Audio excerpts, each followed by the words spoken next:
Bismillahirrahmanirrahim. Assalamualaikum sahabat Al-Quran semua. Kembali lagi di program Fashohatul Lisan. Kali ini kita akan coba membahas tentang huruf ta. Huruf ta. Tahu. Tahu bulat. Nah, tapi bukan tahu bulat yang digoreng dadakan ya. Huruf ta. Paling pertama yang harus kita ketahui sebagaimana kemarin sudah kita bahas adalah satu, makhraj. Di manakah makhraj huruf ta? Kemudian yang kedua, sifat. Bagaimanakah sifat huruf ta? Kemudian teti, tebalkah dia atau tipiskah dia? Maka yang paling pertama adalah huruf ta. Di manakah sumber suaranya atau makhrajnya? Sebagaimana kita lihat di gambar. Kalau kita lihat huruf ta, ujung lidah ke pangkal gigi seri atas, atau ini ujung lidah ke arah pangkal gigi seri atas, ke arah sini. Oke, ujung lidah ke pangkal gigi seri atas. At, itulah dia huruf ta untuk kategori jiwa atau sukun asli dari huruf ta tersebut, sebelum nanti berubah menjadi harokat fathah atau kasroh atau dhammah. Berikutnya, setelah kita mengenal makhraj dari manakah huruf ta, pastikan ujung lidah ke pangkal gigi seri atas seperti yang tadi sudah diberikan gambarannya. Kemudian berikutnya adalah sifatnya. Apakah saja sifatnya? Maka sifat huruf ta dan huruf yang lainnya itu sama seperti huruf yang lainnya. Dia memiliki sifat yang lazimah, sifat yang pasti menyertai huruf ta tersebut, atau sifat al-'aridhah, sifat atau tentang tata cara namun dia tidak pasti menyertai huruf ta tersebut. Adapun sifat yang pertama adalah sifat yang lazimah, sifat yang pasti menyertai huruf ta kemanapun dia pergi. Pertama adalah hamz. Huruf ta memiliki sifat hamz. Mahmusuha fahassahu syakhsun sakat. Atau di sini kita lihat sifat huruf ta pertama adalah hamz. Apa itu hamz? Mengalir nafasnya. Bagaimana tata caranya? Maka untuk penyempurnaan huruf ta ini, maka benar-benar dia tidak bisa dipelajari dengan sendiri. Maka dia harus ditemani oleh seorang guru. Tatkala kita mengucapkan huruf ta, maka huruf ta ini memiliki dua kategori sukun. Sukun yang pertama adalah sukun jiwa dari huruf ta, yaitu bunyi atau posisi makhraj, posisi sumber suara di mana dia pasti akan ada itu terlebih dahulu sebelum apapun. Contoh, ta sebelum fathah dia pasti ada at, baru setelah itu ta. Ta sebelum kasroh dia pasti juga ada at, baru setelah itu kasroh ti. Ta ketika dhammah dia pasti juga ada at, setelah itu tu. Tatkala dia sukun pun dia akan meminta at, baru setelah itu itu dia sifatnya. At sukun jiwa, sukun penyempurna.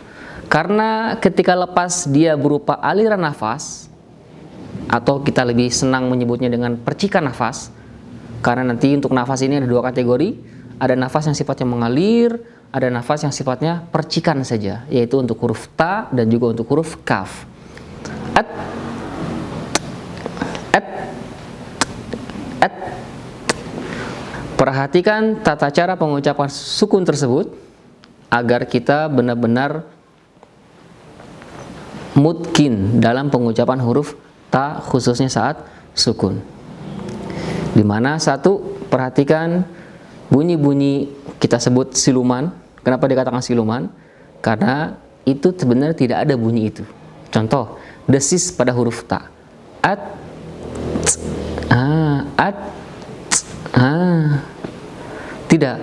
Kalau kita rasakan, misalkan ujung lidah nih, ujung lidah, misalkan katakanlah ini ujung lidah ya, ke ke pangkal gigi seri atas tadi, at, kita merasakan di sana ada suara yang tertahan, atau nanti sifat berikutnya itu syiddah.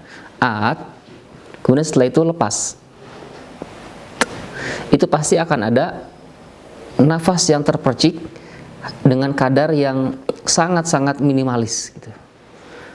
Dan tidak dibuat-buat. Contoh misalkan didorong dari nafas tenggorokan, misalkan at, tidak, at, tidak, atau ada bunyi desis at, tidak, normal saja at, dah, at, dah.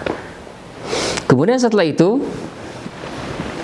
sifat berikutnya adalah sifat syiddah. Sifat syiddah. Apa itu syiddah?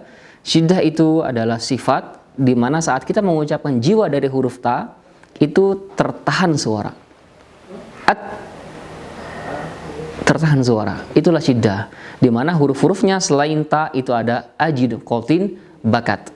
Kayak sebagaimana Imam Ibnu Jazari menyebutkan syadiduha lafzu ajid qatin bakat. Sifat syiddahnya hurufnya adalah hamzah, jim, dal, qaf, to, ba, kaf, ta. Berikutnya adalah sifat lazimah. Sifat yang pasti menyertai huruf ta yang ketiga adalah sifat istifal. Apa itu istifal? Rendah lidahnya. Maksudnya adalah lidah tebal tipis. Kalau kita lihat di gambar, saat kita mengucapkan huruf ta, maka posisi lidah tebal tipis alias tengah dan pangkal wilayah ini dia berada dalam posisi yang rendah. Beda dengan huruf to, huruf yang satu jenis dengan dia atau huruf tebal yang lainnya, maka lidah pangkalnya dia akan ada seperti ini, dia terangkat. Sep, nah terangkat seperti ini. Dah, terangkat dia. Huruf ta, posisi lidahnya dia posisi yang rendah dia. Maka inilah yang dinamakan dengan istifal. Oke. Huruf-hurufnya satu. Huruf-huruf selain isti'la yaitu khusso, dog, tin, qil.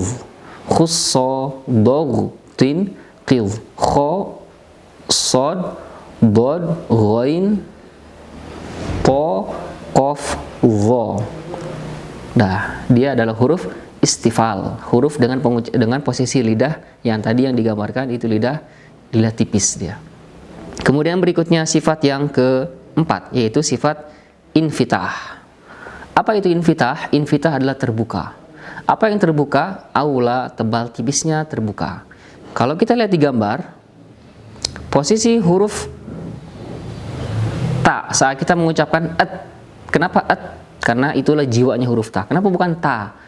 Ta, bukan ta. Karena kalau kita mengucapkan ta, itu kita bukan lagi mengucapkan huruf ta yang murni, tetapi ta yang terkontaminasi dengan huruf mad. Ta, tidak. Tapi at. Dengan begitulah, dengan mensukunkannya lah, kita hanya bisa, baru kita bisa menyempurnakan huruf ta itu sendiri. Kita lihat di sini, ada aula yang terbuka. Aula yang terbuka. Sama aula pangkal dan aula tengah terbuka. Nah, terbuka inilah dalam bahasa Arab dinamakan fatah yaftahu atau sifat terbuka yaitu infitah, terbuka. Hurufnya ada selain huruf-huruf yang tertutup. Lawannya terbuka adalah tertutup yaitu sod, dod, to, dha. Sebagaimana Ibnu Jazari mengatakan wasadu dodun to dhaun mutabaqah. Sod, dod, to dan dha itu adalah huruf-huruf dengan sifat tertutup. Maksudnya aula tebal tipisnya tertutup sehingga menghasilkan bunyi yang tebal, kuat, ta'zim, kuat, gemuk di posisi mulut kita ini. Nah, sedangkan huruf ta itu adalah kebalikannya yaitu infitah, terbuka. Sifat berikutnya dari huruf ta adalah ismat. Apakah itu ismat? Ismat adalah sifat yang pasti menyertai huruf ta, namun penyertaan tersebut dari sisi teori saja. Dari sisi teori saja. Karena Imam Syatibi bahkan beliau menghilangkan sifat ismat ini beserta lawannya yaitu idlaq. Atas dasar alasan tertentu yang mungkin tidak bisa disampaikan di sini. Sedangkan Ibnu Jazari itu tetap membuatnya ada. Apa sih ismat itu? Ismat itu dari kata as-somtu, somt, sulit atau tertahan atau dia jauh. Kenapa dinamakan sulit? Karena posisinya jauh dari tempat keluar. Loh, tapi kan dia bukannya di ujung lidah. Nanti setelah ini kita akan jelaskan lebih detail lagi. Huruf-huruf ismat dia adalah huruf-huruf lain fa, ro, mim, nun, lam, ba. Farro, min, lubbi.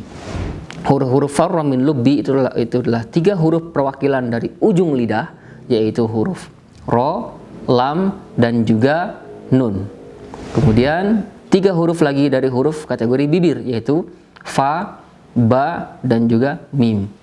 Farro, min, lubbi. Sedangkan huruf ta tidak masuk ke 6 tersebut, huruf tersebut, maka dia menjadi huruf ismat dia.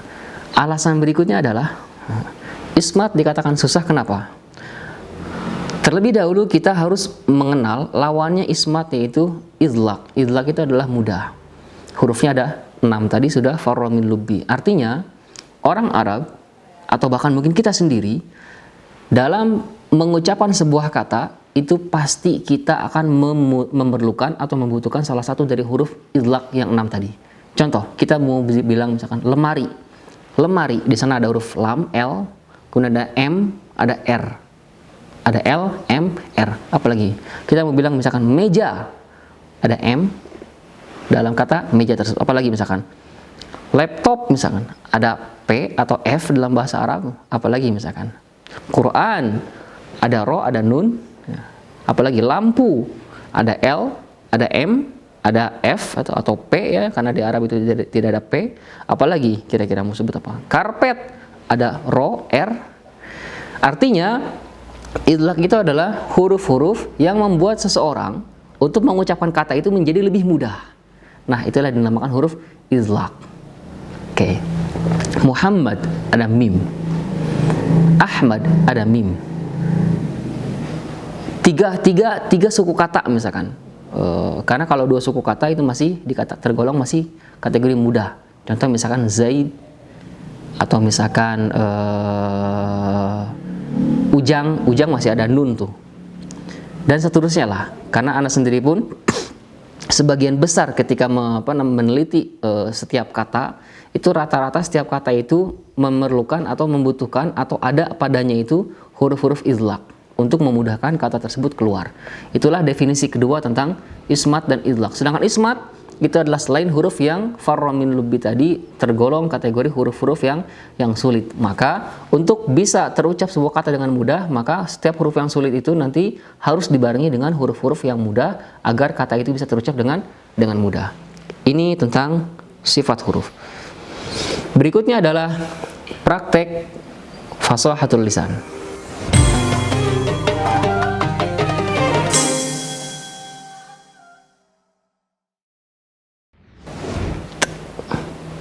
At, it, ut, tat, tit, tut, tut, tit, tu, tutitu. Ulangi. At, it, ut, tat, tit, tut, tut, tit, tu, tutitu. Masukkan huruf ta ke dalam contoh ayat. Wa sayujannabuhal atqa. Wa sayujannabuhal atqa. Kazzabat samudu bitaghwaha. Kazzabat samudu bitaghwaha. Wattini wazzaitun. Wattini wazzaitun.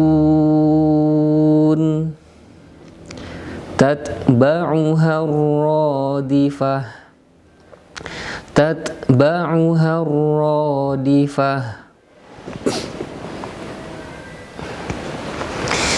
Idza tutla alaihi ayatuna qala asatirul awwalin.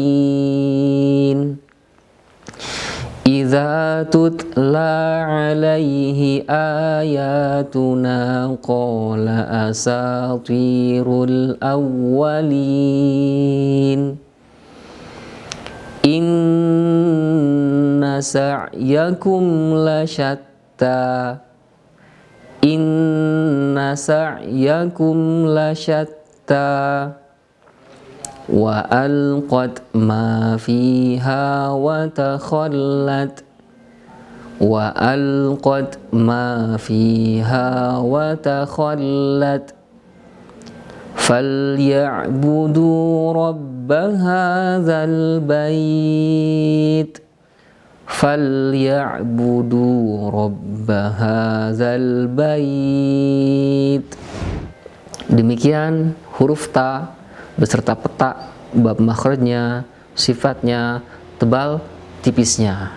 Semoga bisa menjadi bagian dari pembelajaran kita dan sarana kedekatan kita semakin dekat lagi dengan Al-Quran. Wallahu a'lamu bissawab. Assalamualaikum warahmatullahi wabarakatuh.